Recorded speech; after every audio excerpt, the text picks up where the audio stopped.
The space near the planet Illyria 4 was quiet and cold. It was a place of deep black and tiny, distant stars. A large fleet of alien ships hung in the darkness, watching the blue and green world below. They were not one people, but three. The Cathar, with their sharp, silver ships that looked like knives.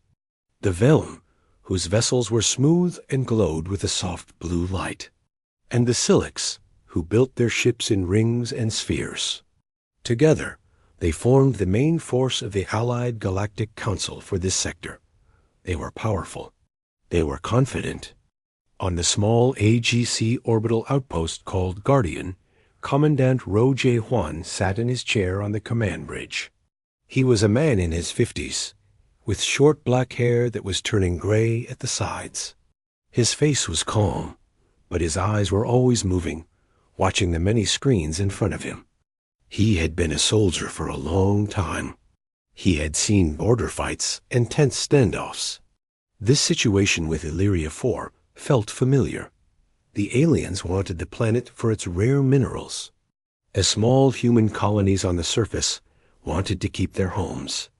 Talks had stalled. Now, the alien fleet was here, a show of force meant to make the humans back down. J. Huan's job was to watch and to report. The Guardian was not a warship. It was a listening post and a diplomatic station. His crew was a mix of humans and a few alien advisors. His eyes went to one of his junior officers. Ensign Park Mi-young was bent over her sensor station. She was young, with a serious face, and she was very good at her job. For the last 3 days, she had been bringing him small pieces of strange data. "Commandant," Mi-young said, not looking up from her screen, "I have another sensor ghost. At the edge of the system, near the gas giant's gravity well." Ji-Wan called the data to his own screen. It was a faint whisper, a tiny blur in the sensors. It was there for a second, then it was gone. It could have been a piece of old comet, or a glitch in the long-range scanner. It was the 7th such ghost this week. The Cathar Tactical Net has logged it as spatial dust, Ji-Wan said, reading the shared fleet data. Mi-young finally looked up. "With respect, sir, it is not dust. The pattern is wrong. Dust drifts. This appears, then disappears. But each time it appears, it is a little closer. And the energy shadow is consistent. It's like a ship running silent and dark, but its mass still bends space a little. My software filters it out as noise, but my gut does not." Ji-Wan trusted her gut. He had learned to. He opened a channel to the flagship of the alien fleet, the Cathar vessel Talons of Cruxen. The face that appeared on the screen was reptilian, with golden eyes and scales the color of old bronze. It was Admiral Crescent. "Commandant Ro," the admiral said, his voice a low hiss translated by the computer. "You have more sensor phantoms for me? My science officers are bored with them." "Admiral," Ji-Wan said, keeping his tone even. "Ensign Park's analysis suggests the anomalies may be a stealthed object of significant size. I recommend we dispatch a scout to investigate." Cruxen made a clicking sound that was a laugh. "A stealthed object? From whom?" "The Illyrian. Primitives with their ground cars? Your own human freighters can barely manage a basic radar blur. Your species builds sturdy cargo containers, not warships that can hide from my fleet.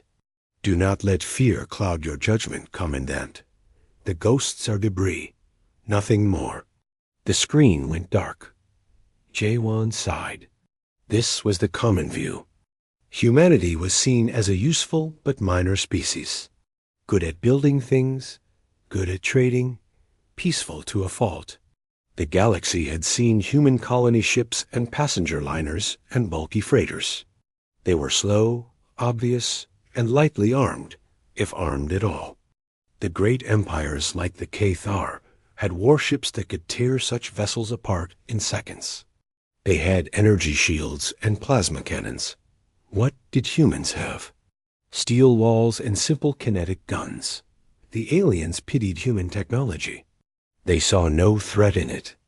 Later, in the mess hall, Jae-won sat with Mi-young and his second-in-command, Lieutenant Choi D-young.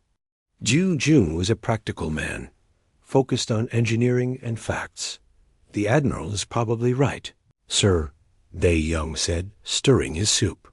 Our own navy, what little I've seen of it, is not exactly intimidating. The Sunshine, the ship that brought us here, is basically a flying greenhouse. If someone is out there hiding, it's not one of ours. Mi-young pushed her food around her plate. That is what bothers me. If it's not one of ours, and it's not one of theirs. She nodded towards the window and the alien fleet. Then who is it? And why hide? Pirates? Suggested Dae-young. Pirates do not have technology that good, Mi-young replied. To hide from Kethar deep scans? That is top-tier military tech. Jae-won listened. He thought about human history, the parts they did not teach in Galactic Diplomacy School. Humans were not always peaceful. They had a long, dark talent for war. But when they joined the galactic community, they had decided to put that part of themselves away. They focused on building, healing, trading. They had locked their old soldiers and their old warships away, out of sight. The galaxy had only ever seen the friendly face. The merchant, the doctor, a farmer. What if, he thought, they kept the other face in a drawer, just in case? That night, on the quiet bridge, Jae-hwan looked at the sensor logs again. He overlaid all of Mi-young's ghosts on a map of the system. She was right. They formed a rough path, a slow, patient approach from the dark outer system, using planetary bodies for cover. It was the path of a hunter. It was not a path a piece of space dust would take. He opened a secure, tight beam channel to human colonial security on Illyria 4. The man who answered was named Officer Kang Min-soo, his face tired under the harsh lights of a bunker. Commandant, Kang said, we are seeing more Kethar scout drones in the lower atmosphere. Tensions are high down here. People are scared. I know, Min-soo, Jae-won said. Hold your positions. Do not provoke them. Help is... He paused. He almost said on the way, but he had no orders about help. No human ships were due. The AGC was supposed to protect them, and the AGC fleet here was commanded by Cruxon. He changed his words. Help is a complicated matter. Just be ready. Ready for what, sir? Kang asked, his voice thin with stress. Jae-won looked back at the star map, at the last known position of the sensor ghost. A cold feeling sat in his stomach, a feeling from his old soldier days. It was the feeling of waiting in a trench, knowing the enemy was out there in the dark, but not knowing when or where they would come from. I do not know yet, he said, and ended the call. He watched the alien fleet through the main window. Their ships were beautiful, sleek, and glowing with power. They moved with grace and confidence. They were not afraid. They had never seen a reason to be afraid of humans. Jae-hwan wondered if that was about to change. The ghost on the scanner was patient. It was learning. It was watching the alien fleet, studying their formations, their patterns. A hunter, learning about its prey before it struck. And for the first time, Jae-won felt a flicker of something he could not name. It was not hope. It was not fear. It was the quiet, awful understanding that something was coming. Something the galaxy had never seen before. And when it finally showed itself, nothing would be the same again. The silence in space felt heavy now, like the air before a storm. The tension on the Guardian was a living thing. It was in the too quiet hum of the air recyclers and the tight way the crews spoke to each other. For 3 more days, the alien fleet held its position around Illyria 4, a silent, glittering fence. Admiral Cresson sent formal demands to the human settlement governors on the planet below. The demands were harsh. They wanted control of the southern continent, rich in helium ore. They wanted human settlers to leave within one standard cycle. The governors refused. The messages went back and forth, becoming sharper, angrier. Ensign Park Ni-young barely left her sensor station. She slept in her chair, her head jerking up at every soft beep from her console. The ghosts had stopped. For 48 hours, there was nothing. No faint blur, no whisper of mass. It was as if the thing, whatever it was, had vanished or had never been there at all. Part of her started to doubt herself. Maybe it was dust. Maybe the stress was making her see patterns in the noise. Lieutenant Choi Dae-young brought her coffee and gave her a reassuring pat on the shoulder. Maybe it got scared off, he said, trying to smile. Mi-young just shook her head. A hunter does not get scared off. It gets into position. On the Cathar flagship, Admiral Crookston had run out of patience. The humans on the planet were stubborn. The other alien commanders, the Veln and the Silix, were starting to murmur about the costs of keeping a fleet mobilized. He needed a show of force. He needed to prove his power and end this standoff now. He decided to target a settlement on the edge of the southern continent, a small mining town called New Haven. It was a symbolic target, a warning shot. His tactical officers assured him the town had no military defenses, only simple ground-based shelters. He did not inform Commandant Ro Jae-won. He did not ask for a GC approval. He simply gave the order. On the Guardian, the first warning was a surge in power from the Cathar flagship. Mi-young saw it on her board. Commandant, the Talons of Crookston is charging its primary plasma battery. Targeting scanners are active. They are locking onto a surface coordinate on Illyria 4. Ji-won shot to his feet. Open a channel to Crookston? Now, the screen flickered. Crookston's scaled face appeared, looking bored. Commandant, do not bother. Admiral, you cannot fire on a civilian settlement. It is a violation of every GC charter. It is a demonstration of resolve, Crookston hissed. Your people will learn to listen. Watch and learn what real power looks like. The channel cut. Ji-won felt a wave of cold helplessness. He was a man with a desk and a telescope, watching a forest fire start. He could only watch. He looked at the main viewer, at the beautiful, terrible alien fleet.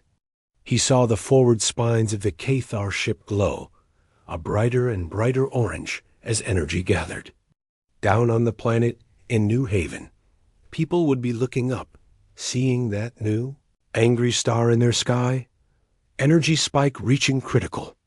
Mi-young called out, her voice cracking, but at that exact moment, another alarm sounded on her panel. A different sound, a deep, resonant ping she had never heard before. Her eyes flew to the edge of her scope, to the dark space near the system's gas giant. The nothingness there was. Tearing. What is it, Ensign? Ji-won asked, his heart pounding. I don't. Mi-young's words died in her throat. Space itself seemed to fold. It was not a flashy light show or a colorful energy vortex. It was a brutal, geometric rupture in reality. A patch of stars winked out, replaced by a shape so vast it blocked them entirely. It emerged from its stealth cocoon not with a roar, but with a profound, awful silence. 1 second, there was empty space. The next, there was a mountain of metal where no mountain should be. The sensor ghost was gone. In its place was a ship. The An's Janguk hung in the void, and the word ship suddenly felt too small, too simple. It was a fortress. It was a cliff face carved from midnight black armor. It had no graceful curves. It was all hard angles and flat planes, like a piece of a dead city broken off and thrown into the stars. It was covered in layers of plate armor, each slab bigger than the Guardian outpost. Across its surface, countless hatches and ports were closed, but their outlines were visible, hinting at what lay beneath. Along its flank, letters and numbers were stenciled in symbol. White human script, Ans Jenguk, and below that, in smaller letters, a phrase, Si Wis Pakum. On the bridge of the Guardian, no one spoke. No one breathed. Lieutenant Choi Dae-young's coffee mug slipped from his fingers and shattered on the deck. The sound was shockingly loud in the silence. Dot Mi-young finally found her voice. It was a dry whisper. Mass. Reading is off the scale. It's bigger than the Cathar flagship. Bigger than all three of their cruisers combined. Power signature is low, very low. Almost idle. But the energy density. Sir, the energy density around its core is like nothing I've ever seen. It's not a reactor. It's a contained star. Ji Huan could only stare. This was no freighter. This was no simple colony vessel. This was a thing built for one purpose, and one purpose only. Every line of it, every grim angle, spoke of that purpose. The friendly face of humanity was gone. This was the other face. The one from the locked drawer dot across the alien fleet. The same scene played out on 100 bridges. The charging sequence for the Cathar plasma cannon faltered and stopped. The weapon's glow died away. The beautiful, sleek alien ships looked suddenly very small and very fragile, like toys floating in the shadow of a skyscraper. On the Cathar flagship, Admiral Kirkson stared at his own tactical display. The new contact was painted in the center, a stark red icon of immense size. His computers tried to analyze it. Threat assessment, unknown. Shield signature, negative material armor only. Weapon signatures, dormant, recommended action. Error. The system had no category for this. A low murmur of fear. A subsonic ripple of pure dread passed through the alien communications network. The Veln ships, which glowed with calm blue light, suddenly flickered as their captains powered up their drives for emergency retreat. The Silix ring ships rotated nervously, their smooth movements becoming jerky. They had laughed at human technology. They had pitied it. They had seen pictures of human vessels that were like friendly, fat beetles. This was not that. This was a monolith. It had no beauty. It had only function. And in its silent, immobile presence, there was a threat more potent than any screaming warcry. It simply existed, and by existing, it made every other ship in the system feel insignificant. It had not fired a shot. It had not raised a shield. It had not even moved. It had just appeared. And that was enough. Dread, cold and instinctual, seeped into the alien command channels. It was the dread of a prey animal that has just felt the gaze of an apex predator it never knew existed. It was the dread of understanding, in a single gut-wrenching moment, that everything you thought you knew was wrong. On the Jengduk's bridge, deep inside that mountain of armor, Captain Kim Du-hyun watched the alien fleet on his screen. His face was calm, his hands resting lightly on the arms of his command chair. Around him, his crew worked with quiet efficiency, their voices low. They had been waiting for this moment for a long time, sitting in the dark, listening, watching the Cathar bully a helpless colony. They have stopped their attack run. Captain, his tactical officer, Lieutenant Lee Ji-hoon, reported. Kim Du-hyun nodded slowly. Good. Hold position. Keep all systems at readiness level 2. Let them look. Let them understand what they are looking at. He glanced at the Latin phrase etched on a bulkhead near his station. Si vis pacem. If you want peace. The second half of the phrase hung unspoken in the quiet air of the bridge, in the very design of the ship that surrounded them. The human warship had arrived, and its first weapon had already been deployed, the sheer, terrifying weight of its presence. For a long moment, there was only silence. The alien fleet hung motionless in the shadow of the human ship. The Jenguk did not move. It did not speak. It simply was a vast and silent monument. On the bridges of the Cathar, Veln, and Silic ships, confusion began to twist into something else. First came fear, cold and sharp. Then, for some, came anger. Admiral Crescent felt the anger burn hottest. This thing had humiliated him. It had stopped his perfect demonstration with its mere appearance. His golden eyes narrowed at the image of the blocky, ugly human vessel on his screen. It had no grace. It had no visible weapons. It was just a lump of metal. A bluff. It had to be a bluff. On the Guardian, Commandant Ro Jaehwan watched, his mind racing. He knew what this was. It was the hammer. The one humans kept hidden under the table. And now it lay in plain sight. He saw the power readings on the Cathar flagship begin to climb again. He's not going to back down, Jaehwan said, more to himself than anyone. The talons of Cruxen is retargeting, Ensign Park Mi-young said, her voice tight. Not the planet. They're shifting aim. They're targeting the human ship. Lieutenant Choi Dae-jung swore softly. They're going to shoot at it? Are they insane? Christian was not insane. He was proud, and pride needed to save face. Firing on the planet now would be impossible with that Colossus in the way. But firing on the Colossus itself, that was a message. He would show his fleet and the sniveling humans that this ugly beast was just a scarecrow. He selected 3 of his fastest frigates, the Sting, the Barb, and the Fang. Squadron, he hissed over their dedicated channel. Concentrated volley. Aim for its central mass. Let us peel open this human toy and see what is inside. The 3 frigates moved with the liquid speed all Cathar ships possessed.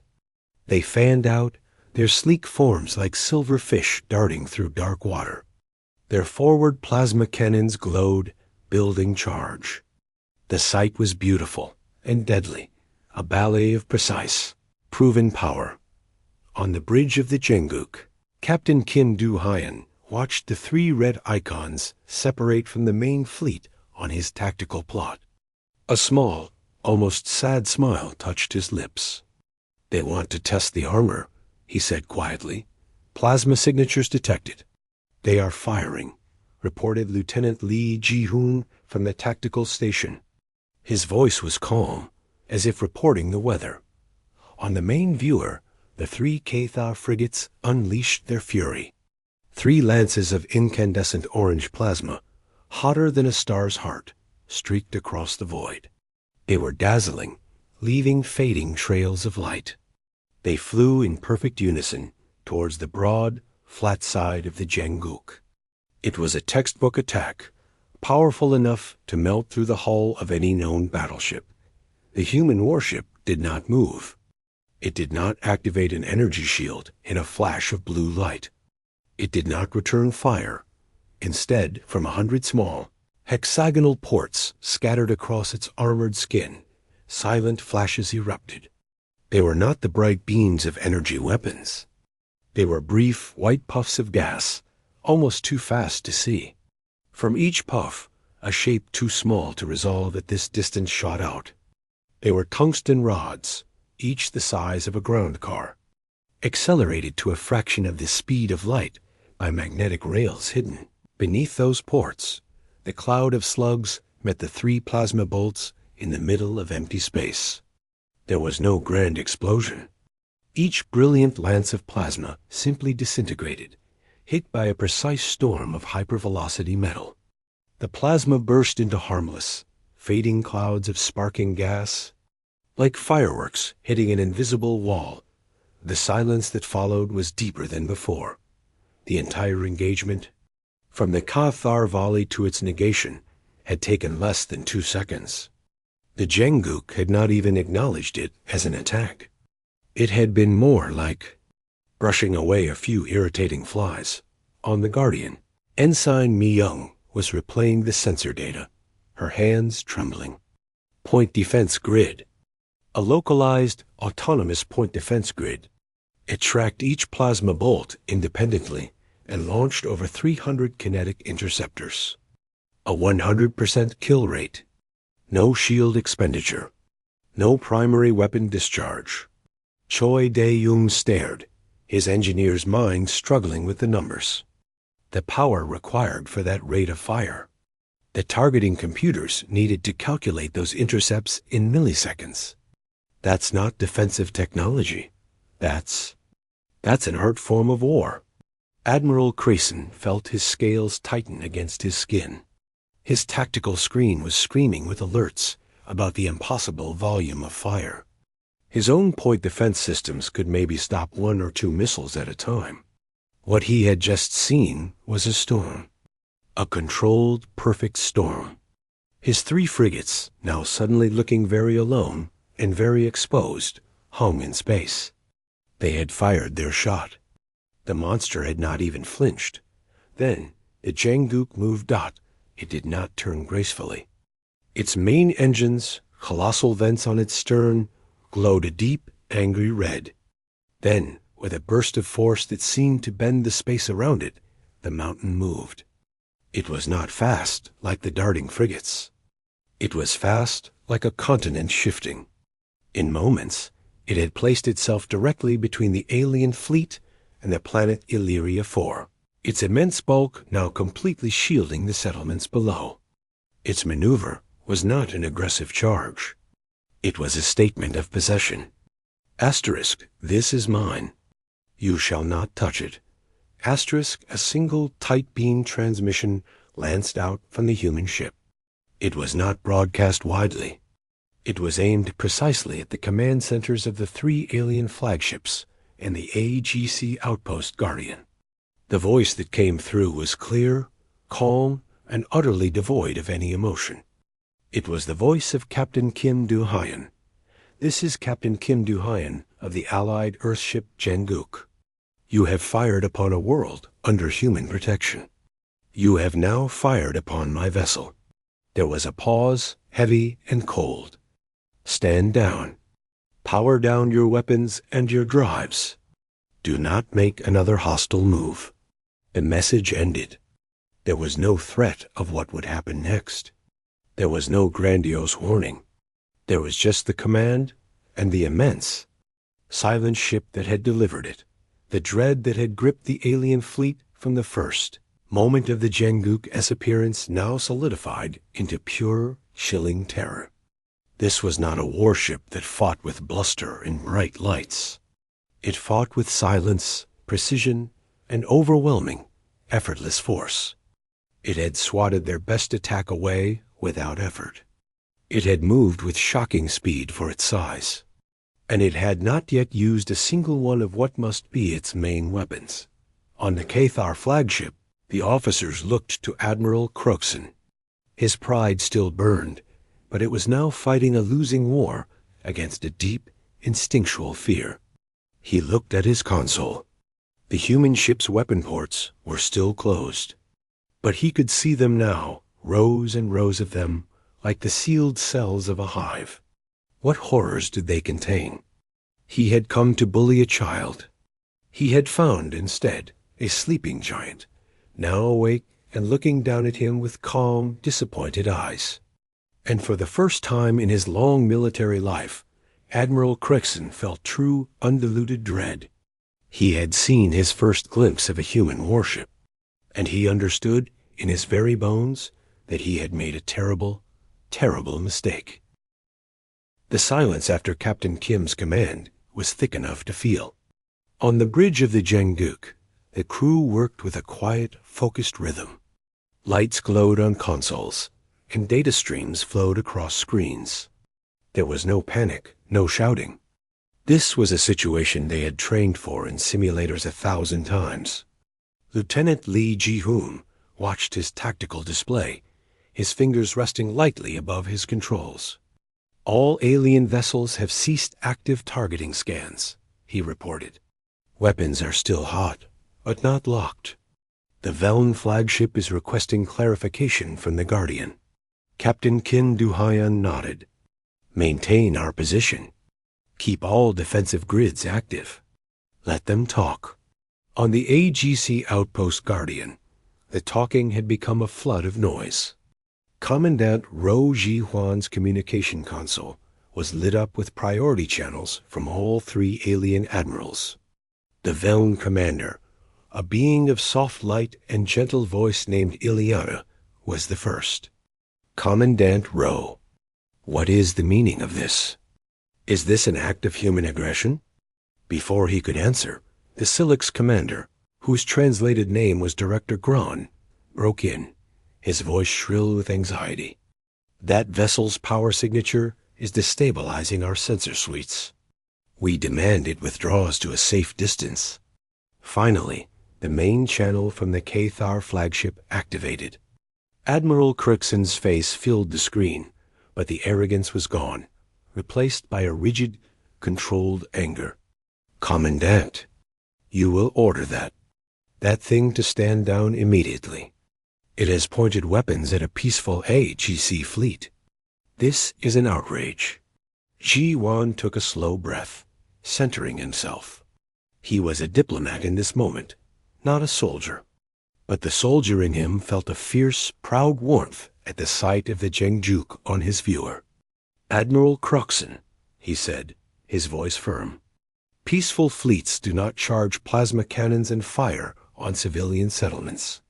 Or on other vessels. Captain Kim's order was clear. Stand down. This is the only way to de-escalate. De-escalate? Crexon hissed. That monster is the escalation. It is the response, Jaewon corrected him quietly. You forced this response. Now you must choose the next move. He turned to Ensign Park. Mi Young, open a direct, secure channel to the Jenguk. Voice only? A moment later, Captain Kim's calm voice came through the speaker on Jaewon's chair. Commandant Ro. Captain Kim, this is Commandant Ro Jaewon of the AGC Outpost Guardian. We seek to avoid further escalation. He chose his words with care, speaking for the record, but also as one soldier to another. Can you confirm your intentions? There was a slight pause. Commandant Ro. Our intentions were stated. The Kothar broke the accord. Humanity has watched for a long time. We do not seek your wars, but we protect our own. This ship's name is Jenguk. In our language, it means a stronghold, a citadel. Understand it as both a place of safety and a place of last defense. As Kim spoke, something new happened on the Jenguk. Along its colossal flanks, large panels began to slide open. They moved with a heavy, grinding silence that was somehow more frightening than any sound. From within, a deep, ominous blue glow began to pulse. It was the light of magnetic containment fields, holding something raw and powerful at bay. At the same time, on the ship's forward section, massive hatches irised open, revealing racks upon racks of missiles. Each missile was as long as a Cathar frigate, their noses painted a dull black. On the alien bridges, new alarms sounded. The Veln commander Ileana let out a soft, shocked chime. They are arming that glow. It reads as potential gravitic weaponry. Theoretical level. It should not exist. Director Gron of the Silex was yelling at his engineers. The energy output is spiking. It is going to engulf us all. Admiral Crexon stared, his golden eyes wide. His tactical computer was finally giving him an analysis, and it was a list of horrors. The blue glow was tagged as Graviton Compression Driver Class, Planetary Siege. The missiles were tagged as Amwerv Platform's Warhead, Unknown Yield, Extinction Level. These were not ship-to-ship weapons. These were tools for cracking worlds, for ending civilizations. And they were now active, pointed at his fleet. The human ship had not just defended itself. It had, with a quiet, terrible clarity, shown them the scale of its true power. It was not just stronger than them. It existed in a different category of war altogether. K. Rixon's pride finally shattered. The survival instinct of his species, ancient and sharp, took over. All K-Thar vessels. He barked, his voice rough. Full withdrawal. Plot a course out of the system, now. Do not make any sudden moves. His flagship, the Talons of Crixon, began to turn, its beautiful engines pulsing with light. But the lead frigate, the Sting, the one that had fired the first plasma bolt, was too eager. Its captain panicked, hitting his engines at full military power, trying to dart back to the safety of the formation. On the Janguk, Lieutenant Lee Ji-hoon saw the move. Captain, Cathar frigate Sting is making a high-speed burn. Trajectory is non-threatening, but it is a break from the stand-down order. Kim Do-hyun watched the little red icon trying to scramble away. A lesson must be clear, or it is not a lesson, he said, his voice still calm. Disable its primary drive. Surgical strike.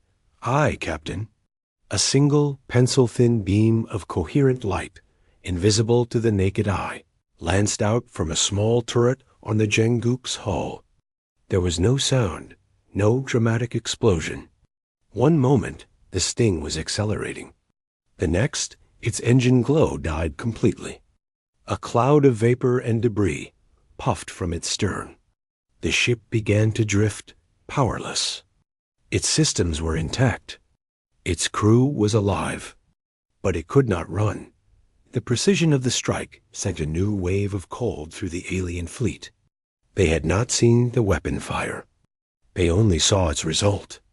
The humans could not just destroy them. They could dissect them, piece by piece. From a distance they could not hope to match. The withdrawal of the alien fleet became a careful, orderly, and utterly terrified retreat. The Veln and Silic ships moved first, gliding away with as much dignity as they could muster. The Cathar followed, moving around their stricken sister ship, not stopping to help. They just wanted to be away from the shadow of the Citadel. On the Guardian, Jae-won let out a long, slow breath. He looked at Ensign Park Mi-young and Lieutenant Choi Di-young. Their faces were pale, etched with awe. They listened. Dae-young whispered. Mi-young was looking at her sensors, at the dormant but active weapon signatures of the Janguk. They had no other choice, she said. This wasn't a battle. It was a demonstration. We showed them the cliff's edge. Ji-won nodded. He opened the channel to the Janguk again. Captain Kim, the fleet is withdrawing. Thank you. Kim Do-hyun's face finally appeared on the screen. He looked tired, but his eyes were sharp. Do not thank me, Commandant. This is not a favor. It is a duty. The stronghold held. Tell your alien friends to take this lesson to their councils. Humanity prefers peace. We build our entire society upon it. But we remember, always, how to keep it. He glanced off screen. The Janguk will hold position until the fleet has left the system. We will be watching. The screen went dark. Ji-won turned to look out the main viewport. The alien ships were shrinking into the distance, becoming specks of light again. And before the planet, the immense, black, angular form of the Janguk remained, silhouetted against the blue marble of Illyria IV. It was no longer a terrifying monster.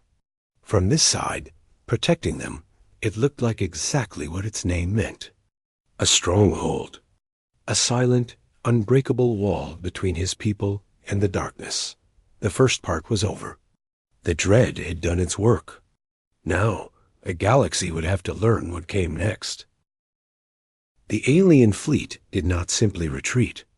They fled, their formations breaking apart into a scattered, hurried exodus.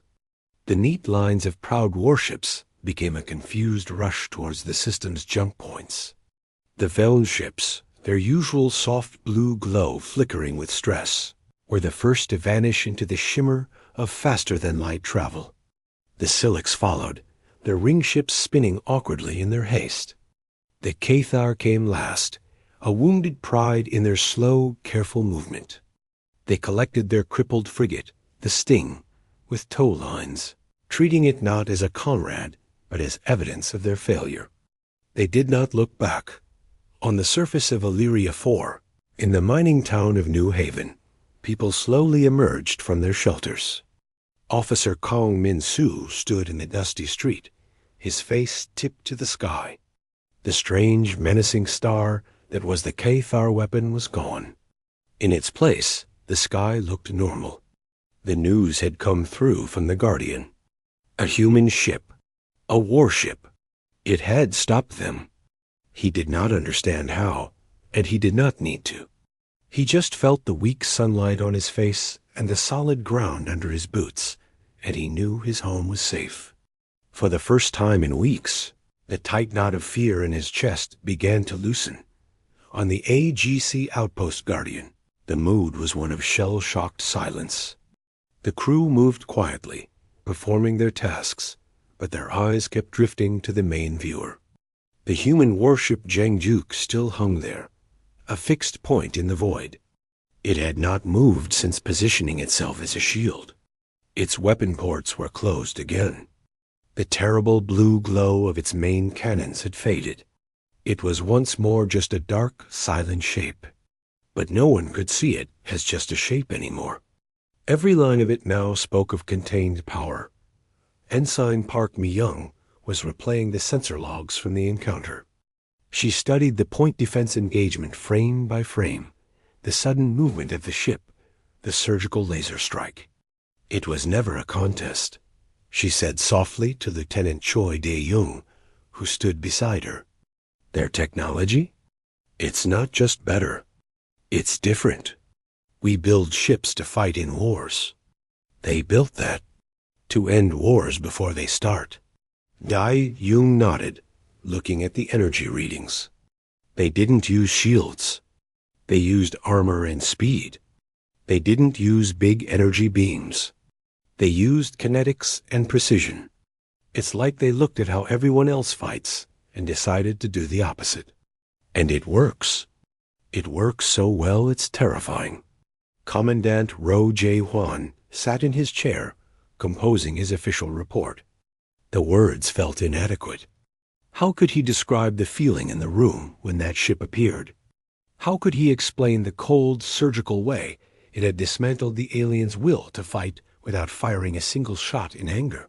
He decided to keep it simple. He stated the facts: the Cathar aggression, the arrival of the Ans Janguk, its defensive actions, the subsequent withdrawal of the hostile fleet. In his final line, he wrote, ****, a new strategic reality has been established in this sector. It is recommended that all AGC councils be advised that human defensive capabilities have been radically misjudged. ***, he sent the report. Then he opened a direct channel to the Janguk. Captain Kim Du-hyan's face appeared on the screen. He looked as calm as ever. Commandant, Kim said. Captain, the last of them have jumped out. The immediate threat is over. What are your orders? A faint smile touched Kim's lips.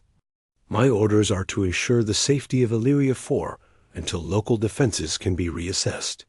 We will remain for 72 hours. Then we will leave. Leave? Jae-hwan asked. To where? Back to the quiet, Kim said simply. The Janguk is not a patrol ship. It is a promise. It is best when it is a rumor, a ghost in the deep dark that keeps the peace simply by existing. Today, we had to become real. That is a failure of diplomacy. But it was a necessary failure. Ji-hwan understood. The galaxy had seen the weapon. Now, they needed to remember that it could vanish again, that it was always out there, watching, unseen. The dread would last longer that way. What should I tell them? He asked the other species. They will have questions. Tell them the truth, Captain Kim said. Tell them humanity's first and greatest love is peace. We build, we grow, we trade. We want friends. But tell them this too. Tell them we remember our history. We remember what it takes to guard a peaceful home. The Janguk is that memory, given form. The stronghold remains even when you cannot see it. He leaned forward slightly. Tell your councils to choose their future actions wisely, not out of fear of us, but out of respect for the peace we all say we want. The transmission ended. Jae-won sat back. He looked at the faces of his crew, young humans who had just seen their own species in a light they never imagined. They were not weak. They were not minor. They were the ones who built silent giants and hid them in the dark, hoping they would never be needed. Over the next 3 days, the Janguk was a constant, quiet presence. It did not communicate again. It simply was. Repair shuttles from the Guardian delivered fresh supplies to the settlements on the planet, and the people began the work of returning to normal life. The shadow of the warship was not a scary one for them. It was a comfort. On the final hour, as the Janguk prepared to depart, Ensign Mi-young watched her sensors. The massive ship's engines glowed that deep red hue. Then it began to move, turning slowly away from the planet. It did not jump away in a flash. It accelerated smoothly, deliberately, into the outer darkness, becoming smaller and smaller against the starfield. Just before it reached the edge of effective scanner range, Mi-young saw it. The ship's outline shimmered. It became fuzzy, indistinct. Then it was gone. Not vanished into faster-than-light travel, but faded like a mirage. The stars behind it reappeared. Her sensors strained, finding only the faintest whisper of a mass shadow, a hint of a heat signature. Then nothing. The ghost had returned to being a ghost. Lieutenant Choi Di-young let out a long breath. So that's how they did it. They weren't just sitting there. They were always there. Ro Jae-hwan stood and walked to the viewport. He looked out at the empty space where the mountain of metal had been. The system felt quiet again, but it was a different quiet. Before, it was the quiet of tension, of waiting for a blow to fall. Now, it was the quiet after a storm has passed. A deep, calm, respectful quiet. The first glimpse was over. The alien fleet had come to intimidate a child and had met a sober adult instead. They had felt a dread that would change treaties, shift strategies, and rewrite history books. Humanity was no longer the young, naive species. They were the quiet power, the ones who spoke softly, because they had built something so big it could afford to be silent. Jae-hwan knew the reports would fly across the galaxy. The rumors would spread. The story of the Janguk would grow. And somewhere, in the dark between the stars, the stronghold would be waiting, unseen, a promise and a warning, ensuring that for a long, long time, no alien fleet would ever point a weapon at a human world again without remembering the day dread gripped them first.